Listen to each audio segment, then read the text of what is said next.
Welcome back at All Counts family. I have a very special guest, my college roommate, a guy I consider a brother from another mother, a phenomenal college player as well as professional player, Glenn Robinson. How you doing, man? Man, Zoe, what's going on, buddy? How you doing? I'm great, man. It's great to have you on this show, man. This is exciting for me, man. We got now to our audience.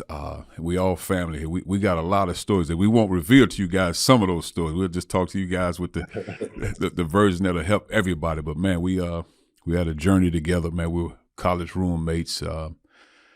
Phenomenal experience. Glenn, can you let the audience know where you're from?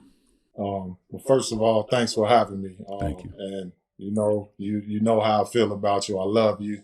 Always been a positive influence for me. The big brother from another mother that I never had. You know, I'm my mother's only son, so I mean, it's like, man, you really helped me out a lot, and we'll get off into that. But I'm from Gary, Indiana. That's northwest Indiana. About 30 miles from 30 to 35 miles from Chicago, in the region. So I mean, it's very cold up there, as you know, during the winter time. Like right now, it's starting to get very cold there. So we get all the seasons: summer, winter, fall, autumn. We get a little taste of everything there. And Glenn, was it a rough area growing up? Oh yeah. Well, you know, I didn't realize how rough it was. I mean, as a kid, you hear your uncles talk a little bit. You hear the little stories that your moms talk when you eavesdropping on, sticking your head out the out the door when you're supposed to be in bed. But as a kid, you know, it was always, you know, I never missed a meal. I mean, I got hungry sometimes, but I ate breakfast in the morning. I ate lunch, and I had dinner. And as a kid, we went outside and we played with our Tonka toys, and you know, running up and down the street. And we had to be in the house when those street lights came on. So I mean, I didn't realize how rough it was maybe until sixth grade, maybe going into junior high. That's when you started seeing a little bit more of the gang activities going on. Mm. Now, did you know at the time growing up that was Michael Jackson's hometown as well? Did everybody talk about that? Oh, most definitely. In elementary, I went to Norton Elementary. That's around the corner from my grandma's house. Back in the 4th, 5th, and 6th grade, we would have our little dances, and we would have our Michael Jackson look-alike contest. So, you know, everybody was coming to school with the Michael Jackson gloves on and the red jackets. And, you know, on Halloween, happy Halloween, by the way. Halloween, they trying to dress like Thriller and dress like Michael Jackson in the Thriller video. But yeah, you know, he was our joy and pride. And plus my mother, she knew all of the lyrics. My mom she had a book where she had all the lyrics written down to her favorite song. So if there was a song that she liked, she would actually write it down and make sure she memorized it and know all the words. So we knew all of Michael Jackson's music, most definitely, and the Jackson 5. That's beautiful there. Now, G, and Gary at the time had a lot of high-level high schools. What made you choose Gary Roosevelt High School? Well, growing up, my grandparents stayed in Midtown, Gary. That's more 15th Avenue, and Roosevelt was on 25th Avenue. So my older uncles and my auntie Jean, they went to Frable, and my uncle Rick Blue, God bless his soul, rest in peace. Rick Blue went to Roosevelt. My mom's and my aunties, they went to Roosevelt. A couple of my other aunties, they went to Roosevelt. So it was either Frable or Roosevelt. And at the time when I was coming up, Frable had closed down. So it definitely was Roosevelt. And at the time, Roosevelt was the pride and joy of Gary. And that was the only all African American school in Gary from the beginning of times. So West Side and some of the other schools, they were more mixed, and the schools more white. But Gary Roosevelt was 100% black, so that was kind of like the pride and joy in the city. I like that. I like that. And playing for Coach Heflin was it? And I obviously had a lot of time to be around Coach Heflin. I thought he was phenomenal, man. A tough but fair man. What was that experience like for you in playing for him?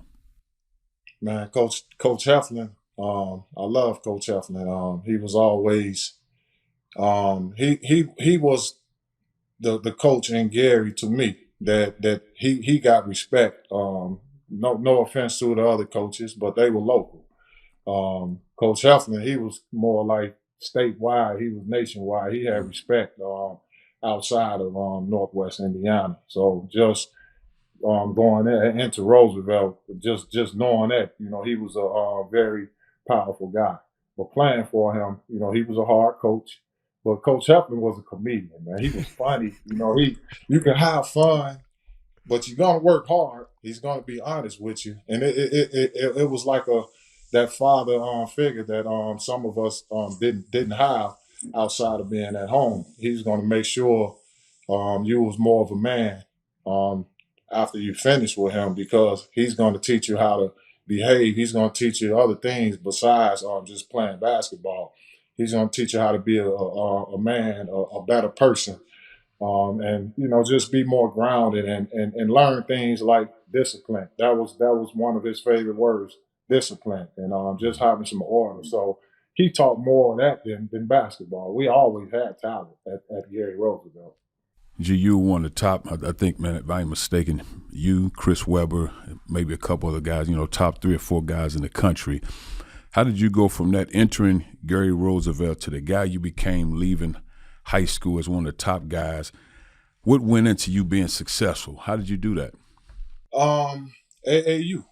My teammate Ryan Harding. I didn't know, and I only played elementary, 1 year of junior high in basketball, and high school. I never grew up playing. It was a league called biddy basketball. I never grew up playing biddy basketball. They used to lower the goal from 10 feet to say like 6 or 7. And as a kid, I never played biddy ball and none of that. I just played when I played. So Ryan Harding, he convinced me or asked me that I want to play for an AAU team, 15 and under. And I went and tried out for the team, and Ryan Harding, we both made the team, and we went to the state to the state tournament, which all the back at the time you have the state tournament. The top 2 teams that win, they get to go to the nationals, which was Jonesboro, Arkansas.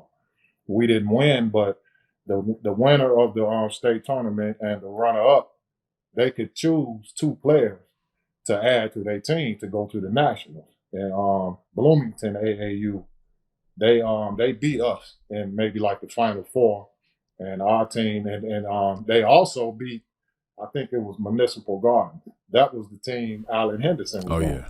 So they kicked off, but and then they kicked Municipal Gardens, but too, we had a nice team, all the top guys in the Gary area. Municipal Garden had Allen Henderson and all the top guys in Indianapolis, so they were really expected to win. Either their team or ours, but Bloomington, they was fundamentally sound. They set screens, they shoot the ball, they play together. You try to full court press them, they move the ball, make you pay, they land the dang on ball up. So they wanted me to play and go to the nationals with them. So I was like, well, shoot, yeah. So of course, that had to get approved by moms. Yes.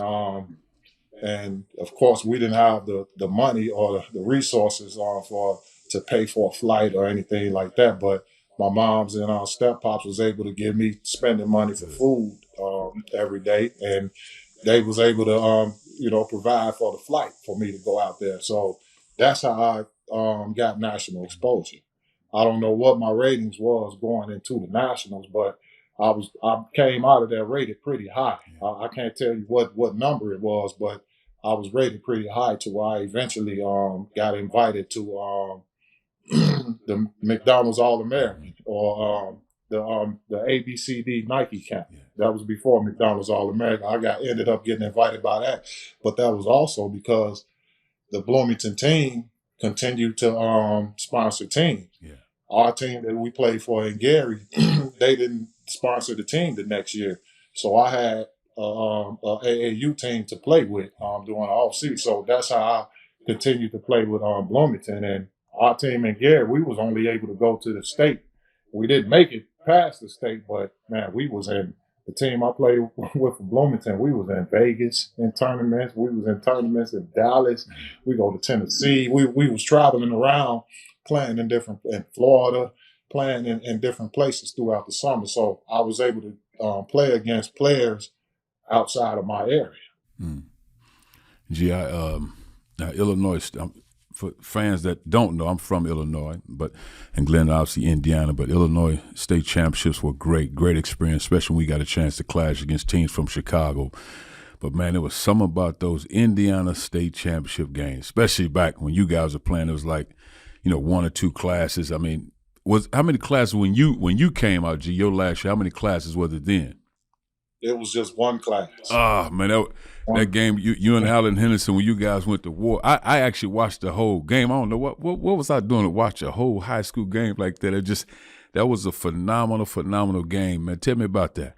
Well, that was a great game, man. And that's a dream because the high school championship games back then was more than some football game. It was like 30. I think the year before that, Damon, it probably was 40,000 people at the game. The year Damon Bailey's team went to the state. And I think it was 35 or something. That's a lot of people in high school to watch a game. So it's like, oh, man, looking around like, hey. But that's also the stage that you want to be, you want to be on. And it was an honor to go down state. And our mission, everybody's mission is to win. But Gary, we had some pretty good teams from Gary and East Chicago area that went downstate and came up short.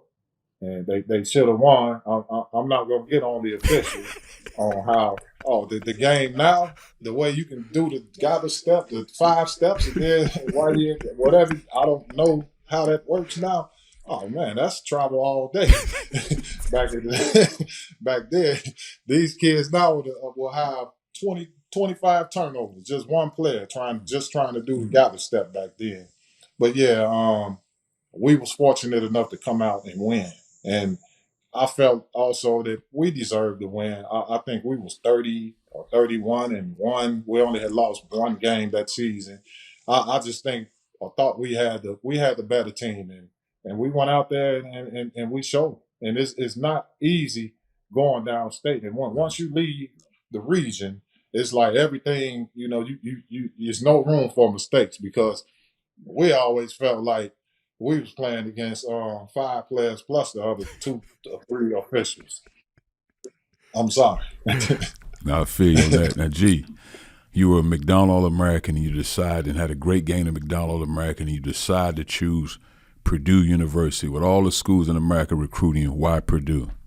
Well, Purdue, in the beginning, I'll just say Purdue pursued me more than any school in the country or any other school that was recruiting me.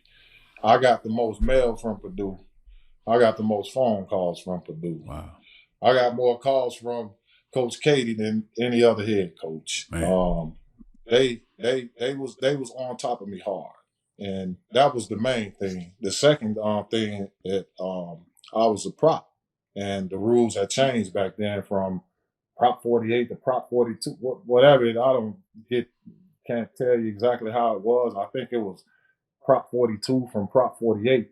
But anyhow, I had to pay my first year in college. So out of state tuition is kind of more expensive anyway, as far as getting loans. And not that I wouldn't be able to get the loan and or pay it back one day if I went to the NBA. But you know how that goes. Anything can happen where you can um, having a career-ending injury to where you don't go as far as you're predicted to go. But also, not only out-of-state tuition, I think being a little close to home was important because not being able to play and being a prop my first year, that was kind of devastating because just you can't do what you've been doing for the last 6, 7, 8 years and having success. So I think being out of the state or being too far away from home, I probably would have eventually came back home. But yeah, Purdue, they pursued me the most. And it just made more sense. And then once again, Coach Hefflin, Coach Hefflin's favorite words was shit, shit. So he goes, shit, shit. I like Purdue. I don't know about you, but I'm gonna just be flat out. It's a blessing in disguise. You can't work out this year. You can't play this year, but you'll be all right. Just listen to me. It's a blessing in disguise. It's the best place for you, and that stuck in the back of my mind. Along with, like I say, once again, they came after me the hard. They really showed me that they wanted me to be a part of that organization, and nobody from my area that I know had an opportunity to play for the biggest schools in the state, like a Purdue or Indiana. Speaking of Indiana, and may he rest in peace, Coach Bob Knight, the general, was a phenomenal coach, one of the greatest to ever don a sideline.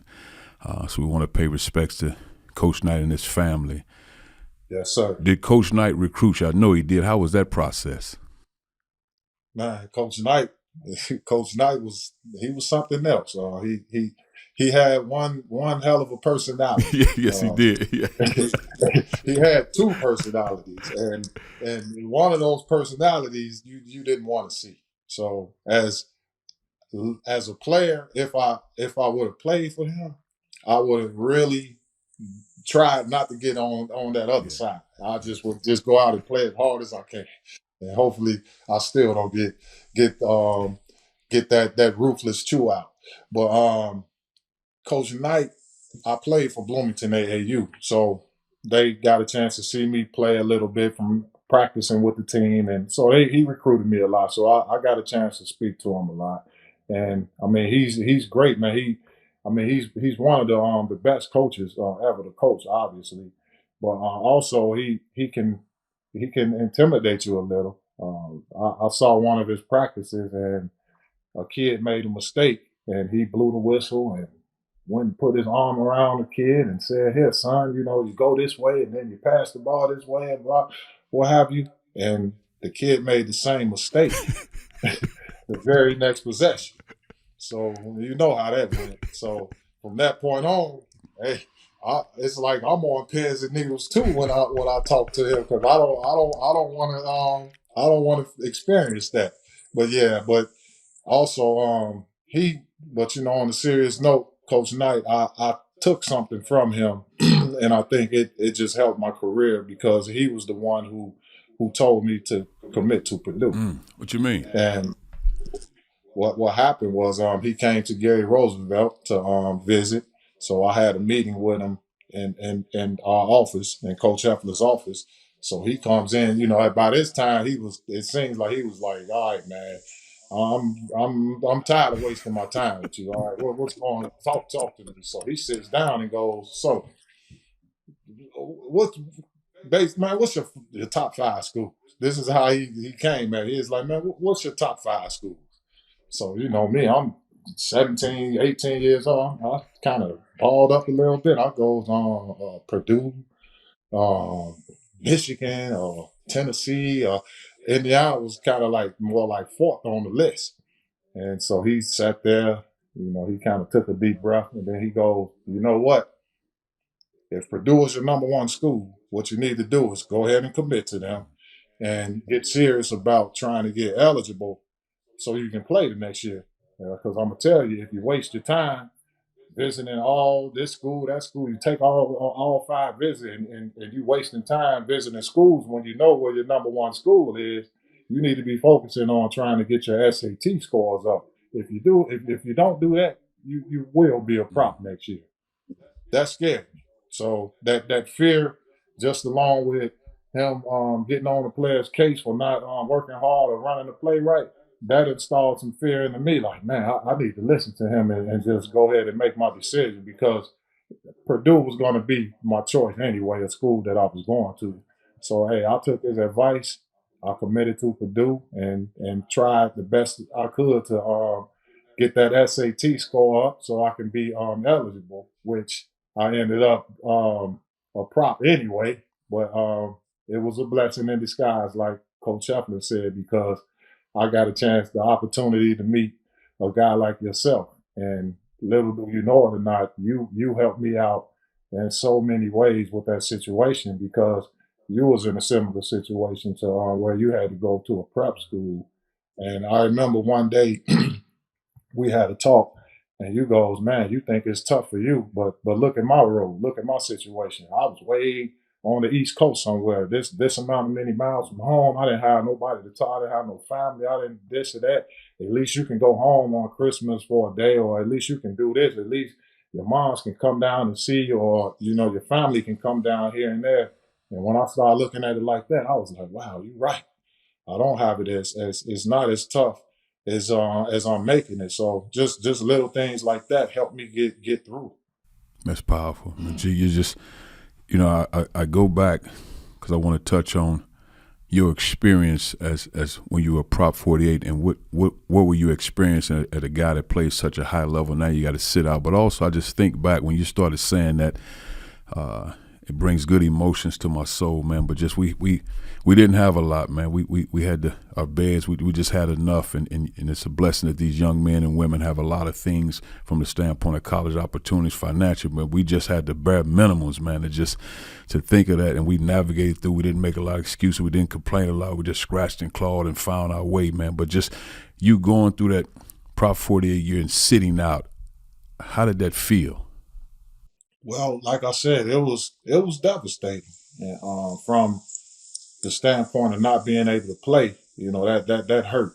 It was a little embarrassing because people put this thing over your head that you're not a student athlete or you're dumb or you don't get your grades or only thing that you can do is play basketball. So hearing those type of things, on top of that, not being able to play, and even before I was a prop, I mean, I was pretty much, I was a high level player. I averaged a lot of points. I couldn't be stopped basically in high school.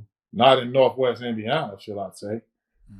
And I'm gonna say that with my head stuck, with my chest stuck out. But the only way to try to slow my game down was to chant SAT things in the crowd. And and it started at Westside High School, and Westside High School had a whip.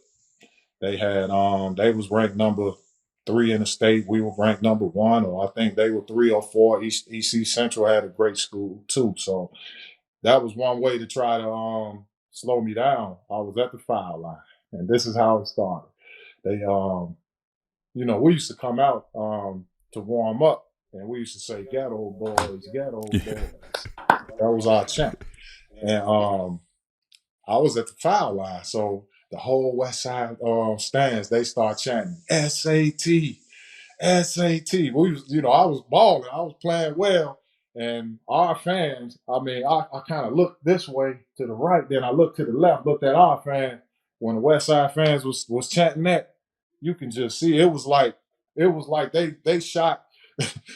It was like they shot our fans in the heart with a bow and arrow. Wow. It was like, why are they doing this? This is so damn. This is so mean. It was like, that's messed up. I missed the foul shot. Why did I miss the foul shot?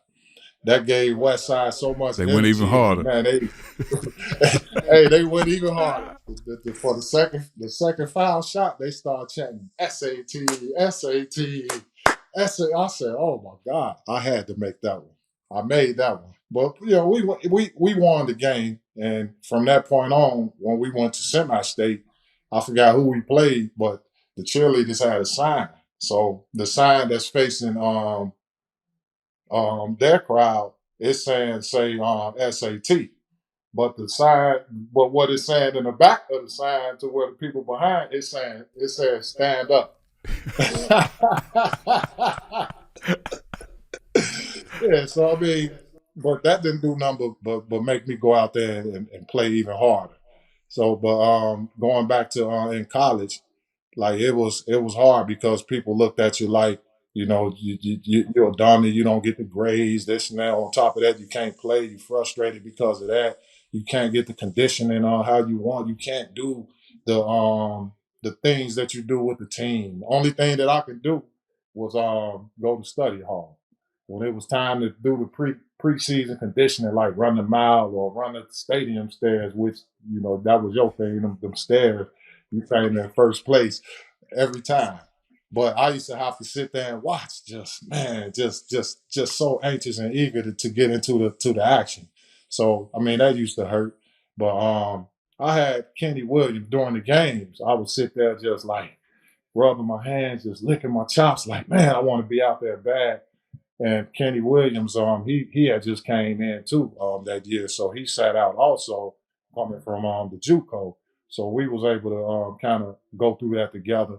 And the good thing about college, it was only 30 games. So 30 games, then maybe the tournament and the season is over with. So it wasn't as long as it seemed. I mean, it was long, but 30 games is not many games compared to playing 82 games in an NBA season. Well, G, I'll say this part.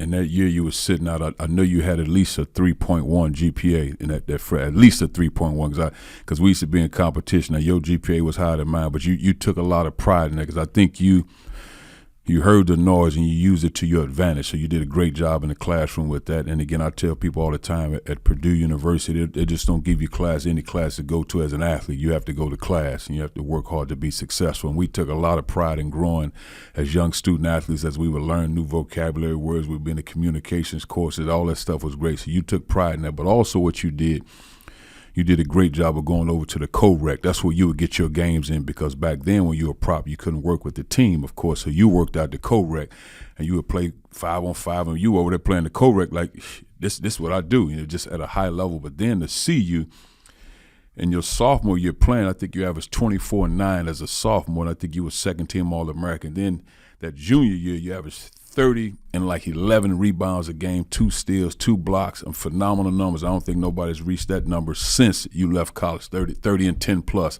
Phenomenal numbers, and I think people need to understand that.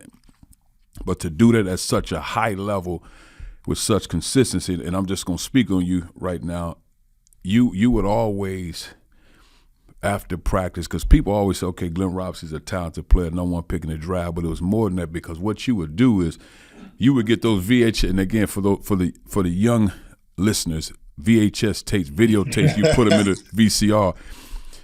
Glenn would have those after games, after practice, and he would watch them. He would really watch them, and he wouldn't just watch, okay, I scored 20, I scored 30.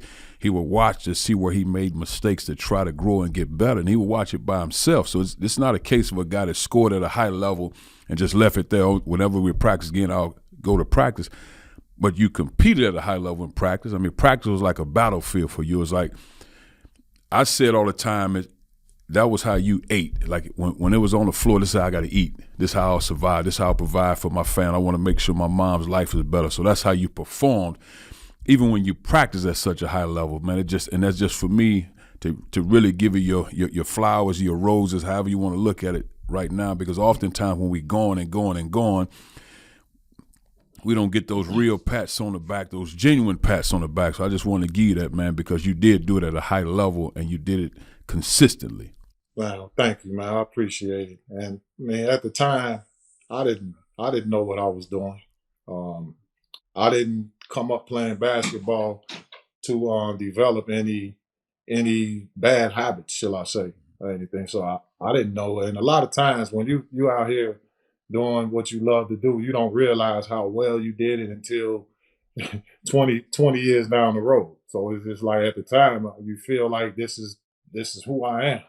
This is what I do. But things like in the classroom, I mean, I picked up a lot of a lot of those habits from you, and I'm gonna give you your flowers too. Just just being a roommate that was a year older than me and going through the experience a little bit before me, you had your own mind, and you was focused on what you had to do, like studying.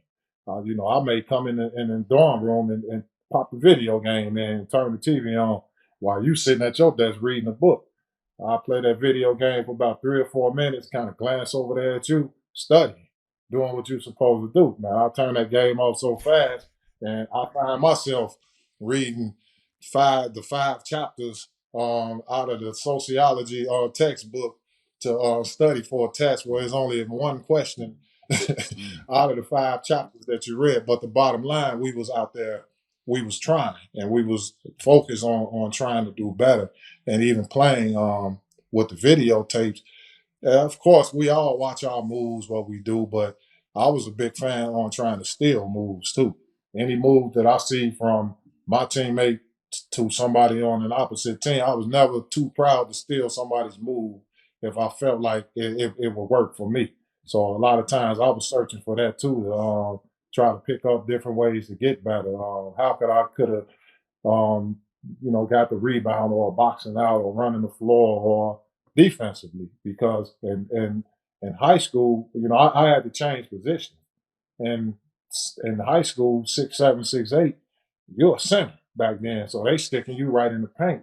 But by the time you go to the college level, then go even further than that, 6'7", you're just a small forward. You might be a two guard. So things like that, I understood that, just being a fan of the Chicago Bulls, for instance. I'm looking at Scottie Pippen at 6'8", getting the rebound, leading the fast break, passing the ball to the guy on the. I'm seeing him doing perimeter stuff, and I'm looking at the position that I played in high school as a center. I just catch the ball, keep the ball over my head, shoot the turnaround Jay or Patrick Ewing is going to block it, going to send that to the third row somewhere. And now you're undersized. So as a center in high school, playing the center, all I had to do was just stand under the goal and put my hand, or wait for somebody to come into the paint and block their shot. And college, just for instance, when we played Rhode Island, the guy that I was guarding, he had that shit. He had that boogie down. So he had me on the perimeter dancing. But that's because I didn't come up. I came up as a center. And even at the next level, and as an NBA player, guarding small forwards that's been handling the ball all their career versus a player like myself happened to make that transition, that made me not as good a defender. Now, G, you left. I'm just reading this stat here. I mean, because you had a lot of stats leaving Purdue, but you left with over 1,000 points, 500 rebounds, 100 steals, 50 block shots. The only guy in Purdue history, unless it just recently happened, man. Phenomenal numbers at such a high level and a swift pace. And all of a sudden, come June, the NBA draft, you're ready to go. The number one pick in the draft, the number one, which is a great, great thing to accomplish. You carry that the rest of your life. What happens the next day and that point on after becoming the number one pick in the draft? Because that's when the work really begins. Well, for one, when just leaving the college atmosphere, it went from being protected and having a good base and being shielded to being in the real world. You're in the real world now, so you got everybody coming after you financially, new friends from nowhere, more people coming after you. The media is not as nice as they was in the high school or college level. It becomes more. I once read Kareem Abdul-Jabbar back. I think I was in junior high, 8th grade. He said he played his best. He had fun. It's fun making the money, but it's more fun playing on the high school and college level because it's unconditional love. Yeah. He once said that. Yeah. And I never understood that until the day after being the number one draft pick and contract negotiations. It just seems like from then on, I went from being this player of the year, college player of the year, did all the accolades to being, shall I say, a athlete, a greedy athlete that's just out for the money. That reputation kind of came onto my head, which that was kind of like a setback mentally for me. But as a player, you learn how to block stuff like that out and use it as motivation and just go play. So it was a lot, man. And I wasn't used to all of that attention. I got attention, but basically all I had to do was play basketball. Well, all of that changed. And we mental illness, dealing with us, mental stress, and all those things. Those things weren't talked about when we were coming up. But I know a lot of stuff we dealt with. Because me and you talked a lot, even as young guys. But you think about it now, we carried a lot of stresses. So who did you turn to in your struggles when you were in the NBA? Who could you talk to and turn to when you was really going through something? How'd you deal with it? I didn't talk to anybody. Well, I talked to my job. I talked to what I was here to do, and that was to go out there and show people what I can do, and which is go out there and play the best ball that I could. So my stress reliever was when I go out there and have a good game and we win, and it was always fun and nice to see some highlights on ESPN somewhere, doing your thing. That was always my stress reliever. I couldn't wait for the next game so I could show these all of the haters what I can really do. Mm, mm, mm. And having kids that have been all very successful, not grandkids, but do you feel their stress when they struggle with sports? How do you deal with that internally when they're going through hard times? Well, in sports, I just I laugh about it because Exactly. they still got it great. I mean, Yes. they don't have it. They don't have it the way we had it. It may be stressful for them to when Lil Glenn, I think when he was at the foul line, they would say, "Daddy's bad," and all that crap. That ain't nothing Yeah. compared to Yeah. SAT chats, self-esteem, self-esteem chats. what I was going through. So I mean, little thing, or I taught them early on that other kids, they're gonna come after you hard just for the simple fact that your daddy played professional sport. I don't care what sport your parent played, whether it's your mom's, your pop. If he went somewhere in a respectable sport that they play, their kids is gonna have to. They're gonna have to come on with it because that gives them other kids extra motivation to play against them. But I tell them if you like that, if your game is good, don't none of that matter. So you go out there and you dominate and you show them what it is on your respective level. And that's all I can ask for. And man, everybody, and I always tell them, making professional sports is probably not even 1% now. It's probably a less percentage than that. So being successful in playing sports, basketball, football, whatever sport it is not just about making it to the next level or making it to the professional level and getting all the money. It's about becoming a better person in life because you learn more things than just how to hit a baseball or shoot a basketball in the goal. I mean, you get life lessons with this. You get more. You get a chance to meet people. You get more relationships. A lot of opportunities to do other things outside basketball.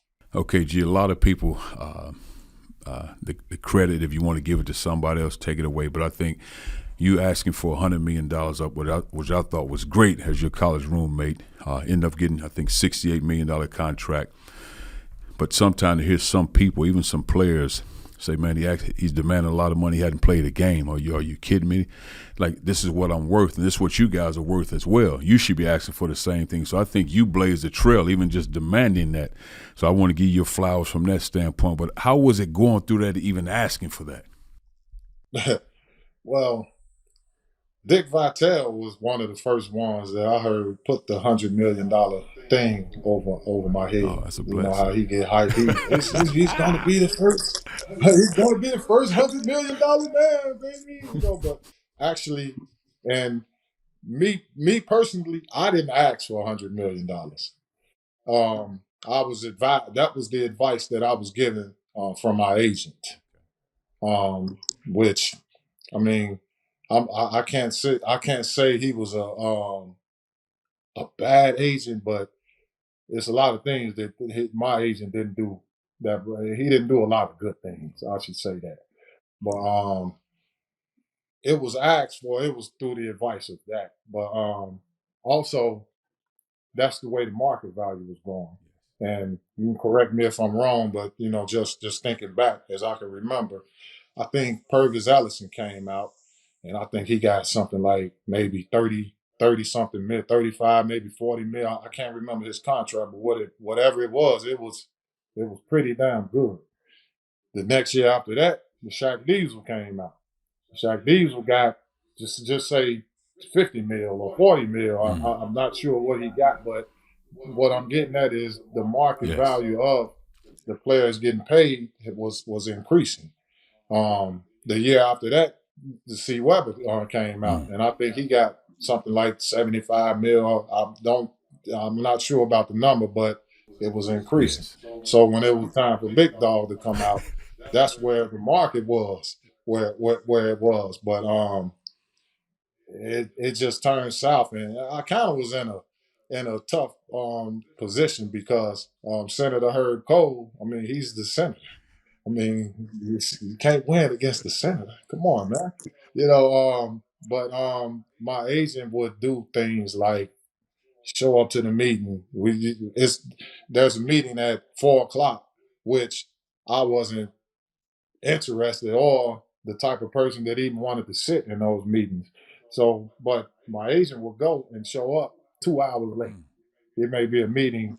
The Bucks got a game at 7:30. He comes and you're supposed to meet at 4:45, 5 o'clock. He show up at the meeting at 7:15, and it's a game in 15 minutes. Little things like that. I probably could have got closer to the 100 million than the 68 if I would have had some better representation. Jawan Howard, great play. He got it. He got Yes. $100 million Blessings. with Miami, which was well deserved. You know, he just had better representation. So, but the burden that was put over my head was that I was just only out for money. Now, all the hard work that I put in from the high school days, the junior high school days, all the blood, sweat, and tears that we went through, practicing, working hard, running miles during the summertime, working a summer job after the summer job is over with, still coming in and working on your game, ratings, everything that I worked for throughout the years. I mean, you're not going to get to that stage and just only be in the game for the money. If you are, you are bad. You the goat, shall I say? You're a great person, you know. So I kind of got that label, and once again, at the time, Grant Hill was the number 3 pick, and man, it's like the media, it is like everything shifted from the number 1 draft pick, which was myself, to the next best, player, which was Grant Hill, and he had a great image. Went to Duke. I think they had went to the championship game that the year before at Duke. You know, his image was a lot better, and it just worked out a lot better for the league image wise. And hey, it put a big burden on my head, but still, 68 million was a lot of money. But I can remember the first game I played, Sidell Threek. You know, he's a funny guy. You know, he'll sit back on if you shoot a shot behind on the side where they bench. If they bench behind you, oh, he's gonna scream. He's gonna try to scare you. He's gonna say boo. Or he gonna clap. He gonna ah.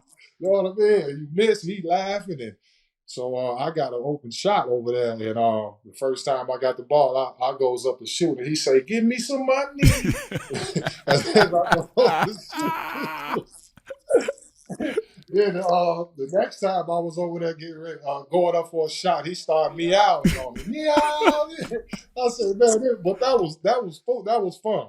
You know, that was kind of like a relief. Like, man, like welcome to the league. You know, that gave it some fun. But like before then, man, it was so serious because I didn't like what was being written about me. It's unfortunate. So, G, in dealing with ages and representation, how does a young guy coming out, going to draft, and with family that are not familiar with how it works, how do they know who to trust and what to look for? Well, that's hard. And what you got to look for is probably the history um, of the agent of some of the players that they had. Maybe talk to some of those players, and when you listening in to these agents, kind of go in seeing what their plan is. And I think a key to a player getting better is not just the contract that he can get. That plays a big role, but it's about what you're going to do before you get out there and play. Getting your body ready, having to train, have some sort of schedule. Okay, we're gonna get away from, like, if I can do it all over, I would say, okay, if I'm not gonna train in Chicago, I need to go somewhere else, maybe out to California or Florida or somewhere, and train and have a set schedule where you get up in the morning, you eat your breakfast, you go in and you work on your game, you get your shots up, you eat some lunch, you know what I mean? You come back, work on your agility stuff, you eat dinner, or then you go out and have a little fun, or basically have a schedule and a set plan, for what the players to do. That's one of the biggest things, because when I was coming out, it was just looking back at it. My agent, it was more about what he can get, and what he was able to get was what I was already able to to get for him. So it was more about him, not about continuing to make the athlete better. So those are things. And then you don't want to let them be too involved in everything. Let your agent. It's just to simplify everything. Okay, you let him negotiate the contract. Yeah, you let him get you some endorsements here, and that's it. You get your own damn accountant. You get your own person to do marketing type things for you. If you let him do too much, well, I would say, well, I let him do too much. Things didn't work out the way, because he was like a knight on the chessboard. And if you know anything about knights on the chessboard, you can stick a knight in the middle of the chessboard, and he have every piece that's around him under attack. But you can't attack that knight unless it's with another knight. But that's just a little chess history. So he had pieces. He played a good game of chess for a while. So just things like knowing what that agent's plan is, having your own accountant, having your own marketing person that's separate from letting your agent do most of the work. And even and once you start getting money, manage your own money. Don't let nobody else manage your money. You let somebody advise you on what to do with your money, then you cut the check or you send through the wires, but you work your own money, because when you give somebody authorization to work with all your finances, that just opens the door for them to steal from you. Plain and simple. Yeah, so those are two few things without going too deep into it. And um that's about the best advice I can give you as far as choosing an agent. And even now, see, back then we had you can make as much money when I came in. I could have signed for 300 million if that's what it was. Now you already got the slots. If you go number one, you're making this amount, and so you really don't need an agent. Especially coming out as yeah, you need some representation, someone to speak on your behalf. But if you think about it, everything is set up for you to basically make what you're going to make according to where you place in the draft. And unless you're an unrestricted free agent, I believe, then I mean you can do more of the negotiation the way it was when I came in. It's been a great show, man. We can do this another 2 or 3 hours, man. I really appreciate you being here, man. This is again, this is for me. This is a brother from another mother, phenomenal player, extremely hard worker. He valued life. He valued getting better. He has a big heart. Come from very humble beginnings. I was at his home in summer, so I seen where he comes from.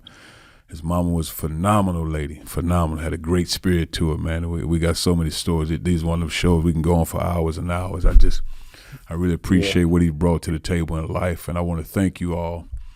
It All Counts podcast family. I want to thank you all for being here because it's a special show for me and one that I continue to listen and learn and grow. And remember to like, share, and subscribe. And it all counts. Take care.